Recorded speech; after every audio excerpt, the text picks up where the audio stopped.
Ya, salam sehat, hukum sehat, hukum kesehatan. Nah, bersama saya Ardianto Panggeso.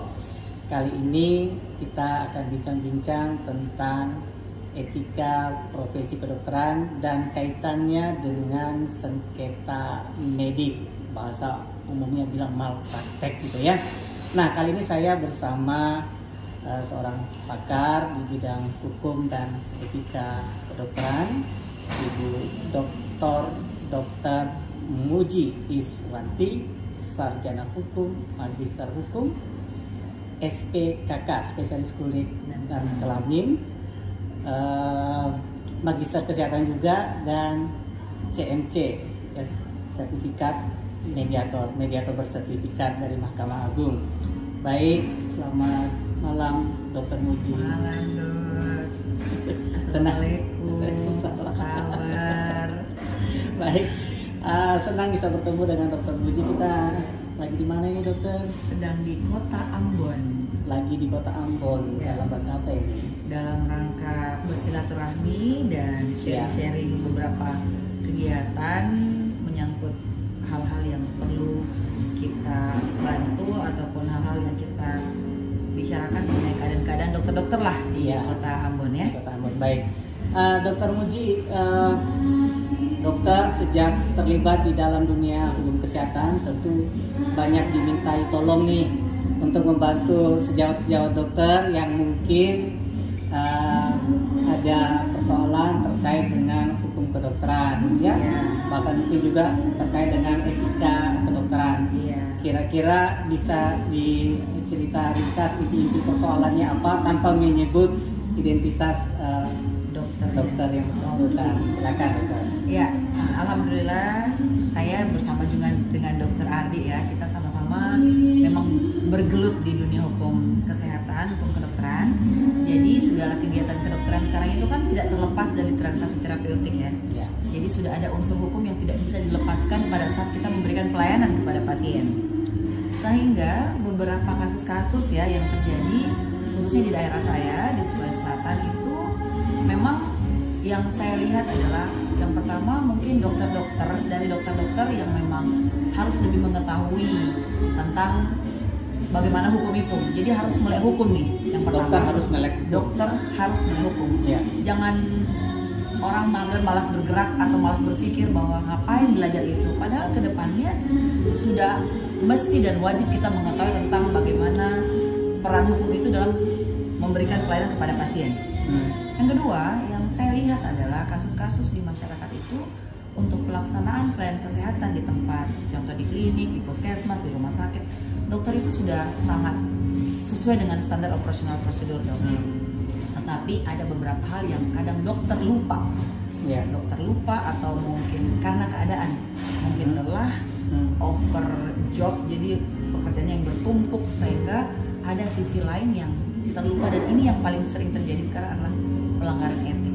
Pelanggaran etik di mana kita sebagai dokter ya oke lah kita berbicara hukum pidana, hukum perdata, administrasi, tapi ingat ada unsur etik yang sangat mesti dikedepankan mengingat kita ini di Indonesia, bukan di luar negeri yang mungkin gue gitu. Di sini apalagi kita di provinsi, di kabupaten ada adat istiadat yang mesti dipegang, sehingga kadang-kadang yang kita lakukan adalah mungkin komunikasi yang kurang baik. Komunikasi kurang baik itu yang paling banyak. Komunikasi kurang baik yang berkesan bahwa ada sisi etik dari dokter yang tidak baik kepada pasien. Nah, sehingga memang kita harapkan dokter-dokter itu pada saat melakukan pelayanan memang harus all out. All out itu sabarnya mesti full, ya. Fokusnya harus full sehingga ikhlasnya full pada saat memberikan pelayanan itu insya Allah lebih baik lah kepada pasien, karena mau tidak mau kita ini pemberi pelayanan ya. Kita betul-betul harus memberikan yang terbaik kepada pasien tanpa berpikir bahwa pasien A, B, dan C, tidak. Kita mesti all out memberikan pelayanan yang paling baik kepada pasien. Kesalahan etik itu yang paling banyak sekarang. Terkait komunikasi yang kurang baik. Mungkin Dokter Muji bisa kasih contoh nih komunikasi dokter yang kurang baik kepada pasien sehingga memicu sengketa. Ya. Memicu sengketa. Jadi kenapa sampai ada laporan Dokter Muji contoh melakukan malpraktek di UGD? Padahal menurut saya saya melakukan semuanya, pasien masuk, pasang infus, masuk obat, ABCD semua sesuai SOP. Saya merasa saya tidak pernah melakukan malpraktek, lupa kalau ada sisi etik yang kita lakukan mungkin kurang baik komunikasi kepada pasien. Contoh ya, pasien masuk di satu keluarga. Biasanya kan kalau di daerah, Dok, itu anaknya yang sakit, tapi bapak mamanya, neneknya, keluarga semuanya masuk. Ikut mengantar. Sehingga bagaimana sebagai dokter apabila pasien full nih di UGD? Saya bisa bilang begini, saya bisa saja mengatakan, Ibu keluar, apa ini semua ramai sekali, saya nggak bisa kerja. Bapak keluar, Ibu keluar. Mungkin tidak seperti itu, tapi ada saja. Walaupun kita mengatakan dokter tidak mungkin seperti itu, tapi kenyataannya ada. Kenyataannya ada yang melapor bahwa pasien melapor kalau dokter itu melakukan malpraktek. Pasien disalahkan tidak bisa dong, karena pasien tidak tahu. Pasien pada saat kita tidak memberikan pelayanan yang baik, tidak berkata-kata yang baik, atau mungkin terlambat dan lain-lain pada saat pelayanan, mereka mengatasnamakan semua ini adalah malpraktek. Karena mereka tidak tahu juga, kita tidak bisa salahkan. Sehingga contoh-contoh seperti itu pada saat kita berkomunikasi bisa lah mungkin ya dokter mengatakan, maaf Pak, kami akan melakukan pelayanan semaksimal mungkin kepada adik. Jadi mungkin bapak, keluarga bapak bisa di depan, mungkin ada yang bisa menemani di sini. Mungkin ada bapak atau ibu yang bisa menemani, yang lain mungkin bisa menunggu di luar. Atau apabila dokter sekalian pasiennya mungkin sehari itu 100 di UGD, mungkin bisa membuat papan bicara, Dok. Papan bicara itu seperti banner. Di situ mengatakan bahwa keluarga pasien yang bisa masuk 2 orang, tidak boleh merekam, tidak boleh, dan terserah instruksi apa aja, itu ditaruh di depan pintu sebelum masuk UGD. Itu sebagai papan bicara, mengurangi pekerjaan kita dan memberikan penjelasan kepada pasien secara tidak langsung. Nah, jadi komunikasi. Itu contoh Dok ya. Ada kasus di mana dokter ditampar, perawat ditampar oleh keluarga pasien karena menurut yang melakukan, tersangka ini mengatakan bahwa dokternya berkata kasar dan menyuruh keluarganya keluar dengan kata kasar, sehingga bapak dari pasien ini memukul dokter tersebut. Ini contoh di IGD. Nah itu lanjut tuh, panjang ceritanya ya. Hal tersebut contoh bahwa kita sebagai dokter hendaknya jauh lebih sabar, Dok, untuk memberikan pelayanan, karena itu berhubungan dengan etika. Itu sudah diatur di IDI sendiri dengan Kode Etik Kedokteran Indonesia 2012 ya. Jadi kadang persoalan itu bermula dari cara kita berkomunikasi. Memang di IGD itu syarat dengan pasien-pasien yang gawat darurat, dan ini kan kadang-kadang membawa emosional ke pihak keluarga ya. Jadi memang kita lebih hati-hati dalam menyikapi pasien-pasien di IGD. Tapi memang juga masyarakat perlu tahu, Dokter Muji, di IGD itu pasien bisa kadang santai, kadang bisa sangat crowded, dan dokter juga stres loh. Dokter juga stres dengan pasien-pasien yang gawat gitu ya. Jadi kadang-kadang memang stresnya yang tinggi ini memang rentan terjadi miskomunikasi. Jadi memang kami harapkan juga dengan konten dokter hari ini semoga bermanfaat ya. Kami harapkan kepada masyarakat yang menonton ini semoga bermanfaat dan berguna. Saya ingin mengarahkan apabila ada masyarakat atau saya sendiri sebagai masyarakat biasa datang ke UGD, datang ke pelayanan kesehatan yang lain, klinik, puskesmas, apabila ada yang kurang berkenan, hendaknya kan kita melakukan komunikasi yang baik lah, menyampaikan ke pihak rumah sakit, menyampaikan ke tempat pelayanan, sehingga kita bisa memediasi solusinya kira-kira apa.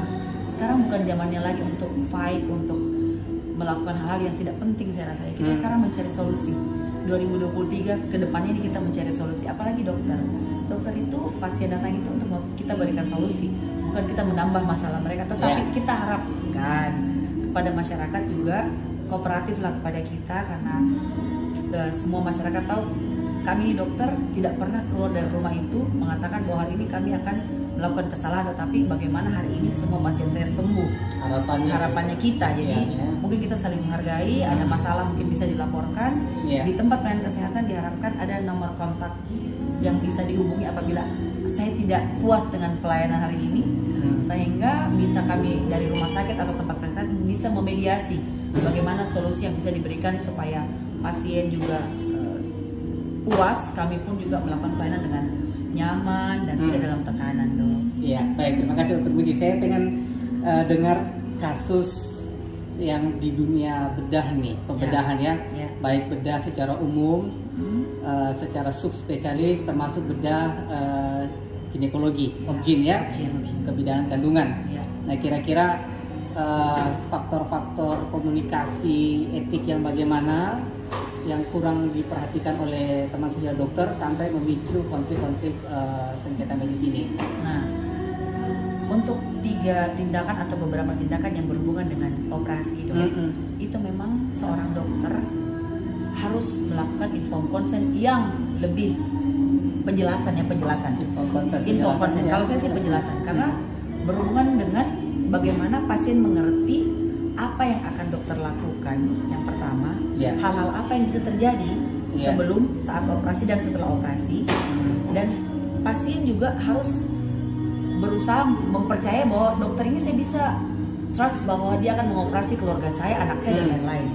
Nah, kita harapkan seluruh tenaga kesehatan, dokter pada saat memberikan edukasi itu langsung turun dok, tidak diwakilkan.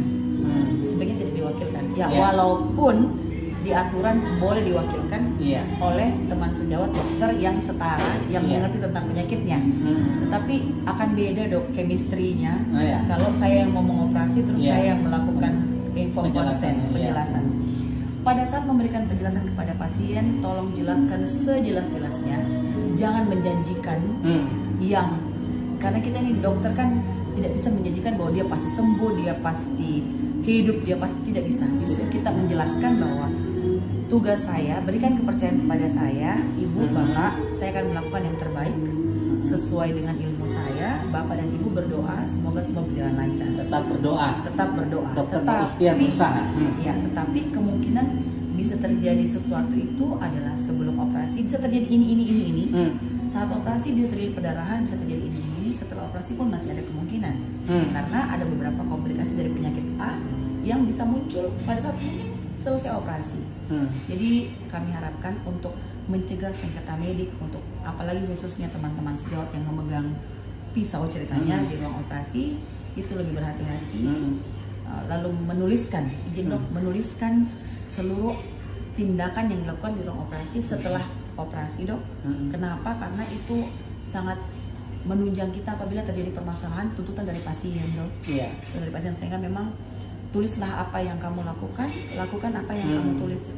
Jangan memanuver apa-apa. Apabila ada mau tindakan emergensi yang membutuhkan perluasan tindakan, tolong di-inform consent kembali kepada keluarga. Jangan pandang enteng, karena kejadian ada yang melakukan perluasan tindakan tidak emergensi dapat tuntutan dok. Kalau dia emergensi melakukan perluasan tindakan A tapi akan A+ oleh karena pada saat dibuka terjadi perdarahan, sehingga kita akan mengangkat yang lain pada saat dibuka tidak sesuai dengan inform consent pertama. Inform consent ulang dok. Tidak bisa tidak inform consent. Kecuali gawat darurat biasanya memang bisa dilakukan, tapi kalau memang tidak gawat darurat tidak boleh dok.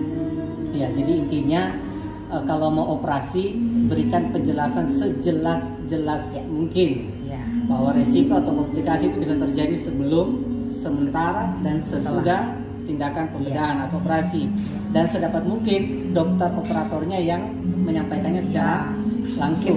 Chemistry-nya beda ya. Dan logikanya yang melakukan pasti akan lebih paham. Ya kan?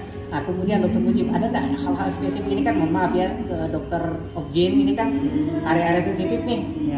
Nah, kadang-kadang kan mohon maaf dokter SPOG ini kan buat mereka hal yang biasa.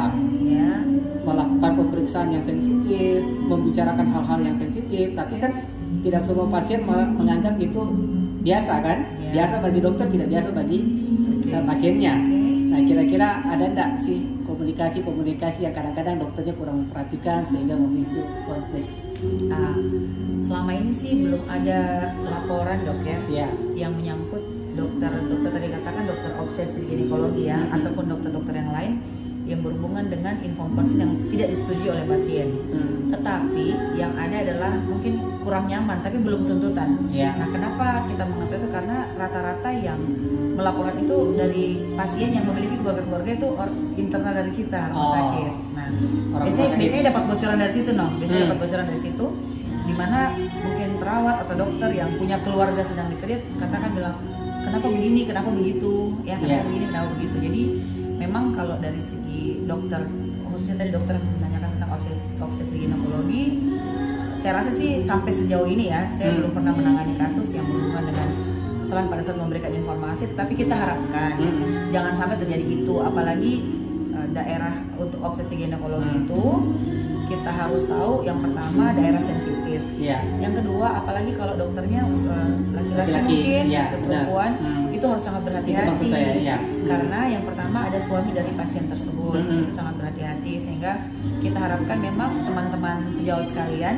untuk yang melakukan tindakan-tindakan yang berhubungan dengan hal yang sensitif itu lebih peka, lebih menambah informasi lebih jelas, dan mungkin permintaan izin mungkin dong sebelum melakukan apa izin ada bapak, kalau ibunya masuk sendiri ya panggil bapaknya lah, maaf ada bapak bisa masuk supaya saya memberikan penjelasan langsung keduanya. Karena kadang-kadang kalau kita sudah sibuk, pasiennya banyak, periksa tiba-tiba ada kasus yang saya dapat baca di jurnal di luar negeri itu mengatakan bahwa ada tuntutan di mana suaminya marah karena ternyata yang memeriksa istrinya itu laki-laki. Dia tidak tahu kalau di rumah sakit itu adalah laki-laki. Istrinya pulang, istrinya melapor, tadi saya di ini diperiksa dalam, di ini sama dokter laki-laki, dia komplain, suaminya datang komplain. Padahal waktu istrinya baik-baik saja. Jadi harusnya kita juga berhati-hati dok kepada pasien.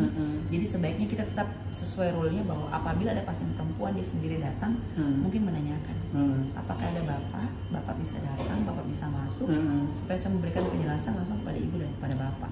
Jadi sebenarnya dikomunikasikan saja dok, karena saya rasa semua teman-teman dari Ikatan Dokter Indonesia, semua teman-teman dari perhimpunan, saya rasa semua sudah mendapatkan informasi, sudah sering mendapatkan seminar ataupun yang berhubungan dengan etik, pasien safety, disiplin, hukum kesehatan, itu semua saya rasa sudah berjalan, sehingga saya sarankan dok tetap berhati-hati.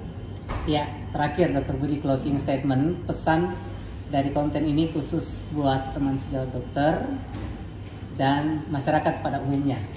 Ya, silakan. Jadi saya harapkan kepada dokter-dokter sekalian untuk silahkan bekerja sesuai dengan tugas masing-masing, SOP masing-masing, tapi ingat selalu berkomunikasi yang baik kepada pasien, tetap beretika yang baik, bukan karena kita dokter kita adalah yang paling benar, tetapi semakin kedepannya itu menjadi kritis tentang etika, karena yang dilaporkan kepada kami adalah banyaknya pelanggaran etika, bukan dari segi SOP. Berikutnya yang saya harapkan dari masyarakat, kooperatiflah kepada kami juga, mohon maaf, karena kami akan melaksanakan betul-betul all out untuk memberikan pelayanan kesehatan untuk kesembuhan Bapak Ibu sekalian, sehingga apabila ada komplain mungkin bisa menghubungi rumah sakit, menghubungi klinik, atau sekarang kan dokter bisa memberikan nomor telepon, bisa berkonsultasi langsung pada dokter, tidak langsung melaporkan ke A, ke B, padahal sebenarnya kita bisa selesaikan secara mediasi. Kita bisa mediasi lah supaya masalahnya selesai. Jadi etika dan mediasi itu kita utamakan, apalagi di masa-masa sekarang. Pasien sangat kritis, pasien sudah pintar, jadi kita juga pintar-pintarlah bagaimana membawa semuanya dalam keadaan baik-baiklah dalam melakukan tindakan.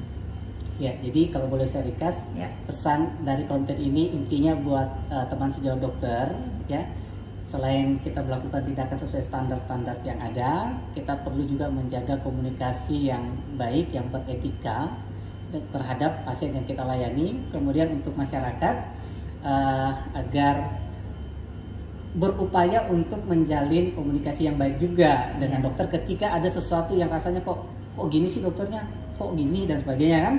Nah, dengan upaya mediasi, harapannya kalau adanya pemahaman yang baik, maka sebenarnya sengketa ini bisa dicegah, begitu ya Dokter Muji ya? Ya, bukannya damai itu indah. Baik, terima kasih banyak Dokter Muji. Semoga salam sehat dari selalu. Ambon. Salam dari Ambon. Salam sehat, tetap semangat.